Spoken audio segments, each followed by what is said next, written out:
Karen Rosenfeld is here, the Ottawa Valley Dog Whisperer. How are you? Good. Good to have you on the show.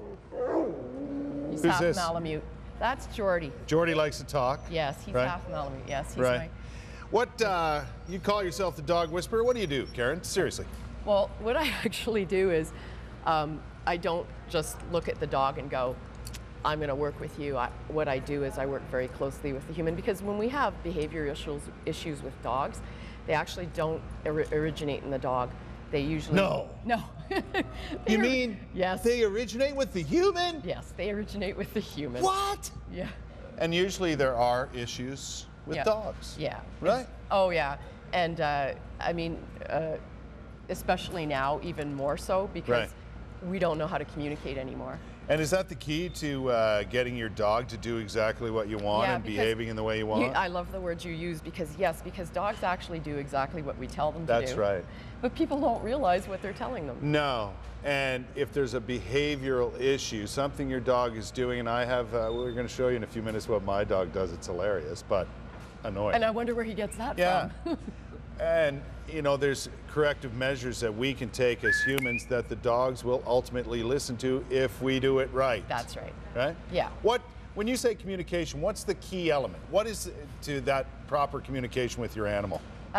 You've got to have self-discipline first. Whatever you want your dog to be, you got to be that thing first, because they're better communicators than most human beings, unless you've really trained yourself. Yeah. And so they're going to do exactly what you're actually really doing yourself, but you won't be aware of it. So you may be using your voice, but if all the other elements that we use to communicate aren't in line with that, you can forget it. So I guess the main issue that people have is they don't know how to establish that communication, right? Right, exactly. And it's not intuitive as to us anymore. We have pretty much all the same senses they have, but we have forgotten to be aware of them. And once in a while we'll use them we'll use them subconsciously, once in a while we'll use them consciously. Right? Like an extra sense. Yeah. But we don't use them consciously. Yeah. Can you, and I know what your answer is going to be, but I'll ask the question anyway. Can you change a dog's behavior? 100%. Yes. 100%. No matter what the age of the dog? I work with dogs that are 13, 14. I work with dogs that are 8 weeks old. So every age, every it's never range, too late. every grade. It's never too late. And the dogs are not crazy. No, the dogs. They're not. No.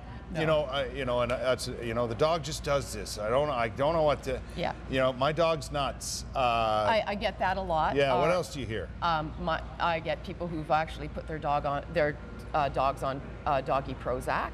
And I'll usually say, okay, get them off of it. We'll go work. They should go on. I work with dogs who I took my muzzles off, but I mean I don't use those very often. But when I have to bridge a gap so the dog can understand how to get through a situation without causing himself any physical or psychological harm, because if you feel, then that is putting the dog in that state. But I walk into homes where the dogs come up and they rush you, they're nipping and biting at people, are going nuts, and I just walk in and the people go, why is my dog all about your lying attitude, down? Yes. So I mean, dogs that seem to be very embedded in behavior can they don't hold grudges like we do. No. And if you teach them a better way, they will adapt to it. How do you establish that authority?